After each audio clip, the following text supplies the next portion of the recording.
तो services selection board यानी SSB ये वो पड़ाव है जो हर उस इंसान के रास्ते में आता है जो इंडियन आर्म फोर्सेज में ऑफिसर बनना चाहता है। और ये कोई मामूली पड़ाव नहीं, एक बहुत बड़ी चुनौती है।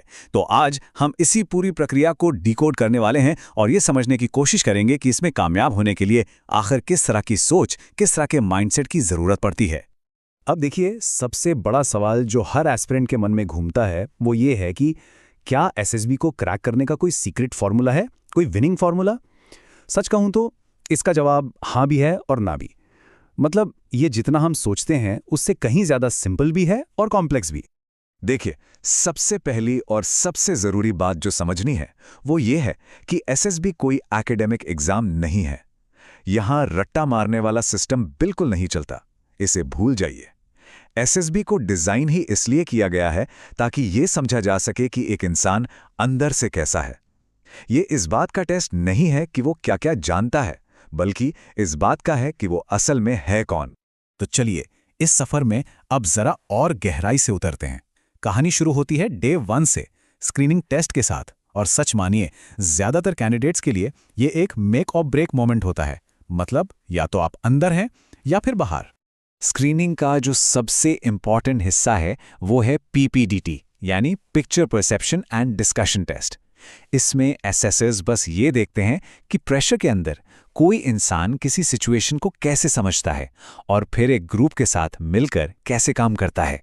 और मजे की बात यह है कि पीपीडीटी को 2 अलग-अलग हिस्सों में बांटा गया है। पहला स्टेप है इंडिविजुअल स्टोरी राइटिंग, मतलब आपको अकेले एक कहानी लिखनी है। और दूसरा स्टेप है ग्रुप डिस्कशन, जहां आपको उसी कहानी पर ग्रुप में डिस्कस करके एक कॉमन स्टोरी पर पहुंचना होता है। मतलब 2 बिल्कुल अलग चुनौतियां। तो सवाल यह है कि एक अच्छी मजबूत कहानी बनाई कैसे जाए। देखिए, इसका एक बहुत ही सिंपल सा स्ट्रक्चर है। सबसे पहले अपनी कहानी के लिए एक मेन कैरेक्टर, एक हीरो चुनिए। फिर ये बताइए कि सिचुएशन क्या है, मतलब हो क्या रहा है।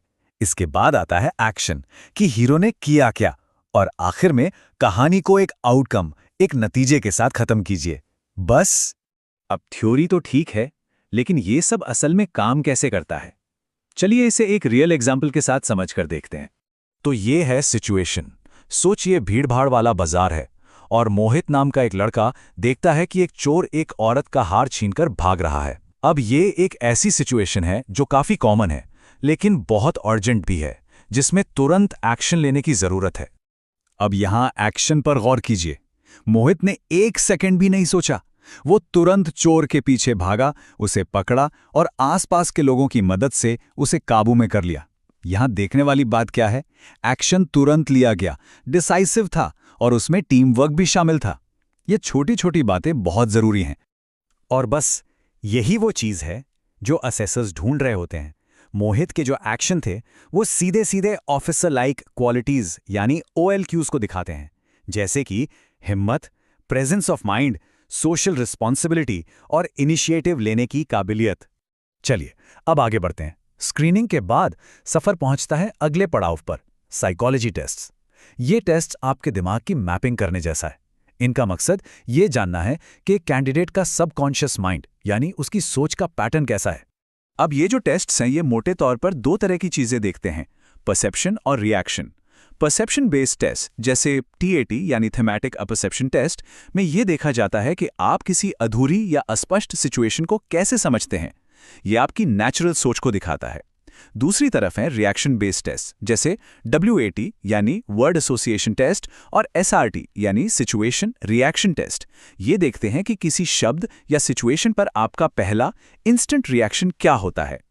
तो अभी तक जो कुछ भी कागज पर हुआ, अब बारी है उसे जमीन पर एक्शन में देखने की। मतलब जो सोचा, जो लिखा, क्या वो असलियत में भी वैसा ही है? और ये होता है GTO यानी ग्रुप टेस्टिंग ऑफिसर के टास्क और पर्सनल इंटरव्यू में। ये वो स्टेजेस हैं जहां आपकी पर्सनालिटी के सारे धागे एक साथ जुड़ते हैं। असेसर्स बस एक चीज देखते हैं, कंसिस्टेंसी।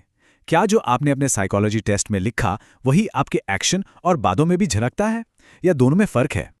तो इस पूरी प्रक्रिया का, इस पूरे सिलेक्शन का असली निचोड़ क्या है? The real takeaway. ये सब कुछ एक खास तरह की सोच, एक फौजी सोच को डेवलप करने के बारे में है। तो ये ऑफिसर माइंडसेट है क्या? कुछ बेसिक सिद्धांत हैं। पहला, हमेशा प्रैक्टिकल रहिए। ऐसी कहानी और सॉल्यूशन बनाइए जो असलियत में मुमकिन हो। दूसरा, अपने विचारों को एक स्ट्रक्चर दीजिए, एक क्लियर शुरुआत, मिडल और एंड हो। तीसरा, हमेशा पॉजिटिव रहिए। हर सिचुएशन में एक कंस्ट्रक्टिव हल निकालने की कोशिश कीजिए। चौथा, और ये बहुत जरूरी है, शो डोंट टेल। मतलब ये मत बताइए कि हीरो बहादुर है, बल्कि कहानी में उसके एक्शन से ये दिखाइए कि वो बहादुर है। और आखिर में सबसे जरूरी बात, ऑथेंटिक रहिए। जो आप असल में हैं वही दिखाइए। एक बात हमेशा याद रखिएगा, कहानी में जो आपके एक्शन हैं वो असल में आपके कैरेक्टर का ही आईना है। जो कहानी आप लिख रहे हैं वो एक तरह से आपके अंदर झांकने की एक खिड़की है। आपसे असल में यही पूछा जा रहा है कि अगर आप उस सिचुएशन में होते तो क्या करते, और इसी सवाल का जवाब सब कुछ तय करता है।